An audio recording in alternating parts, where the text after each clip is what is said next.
পাশে থাকতে চায় না, কিন্তু আজকের দিনে তিনি নিজের তহবিল থেকে নিজের অর্থ দান করে মানুষের পাশে থাকছেন, মানুষের সহযোগিতায় থাকছেন, দুস্থ মানুষদের পাশে থাকছেন, যাদের মাথার উপরে ছাদ নেই, চাল নেই, তাদেরকে তিনি বাড়ি করে দেওয়ার প্রতিশ্রুতি দিয়েছেন। দর্শক বৃন্দের কাছে বিশেষ অনুরোধ, আপনারা কাইন্ডলি এখানে এত সুন্দর আমাদের অ্যাঙ্কারিং কথাগুলো বলছে সেটা মন দিয়ে শুনুন। আপনারা দীর্ঘ প্রতীক্ষা করছিলেন ওনার সঙ্গে দেখা করার জন্য, মতিউর রহমান সাহেবের সঙ্গে।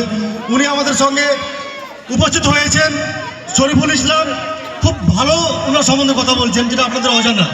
কাইন্ডলি আপনারা চুপ করে একটু বসে শুনুন এবং সামনে থেকে বসে আর আপনারা উপভোগ করুন অনুষ্ঠানটা, প্লিজ।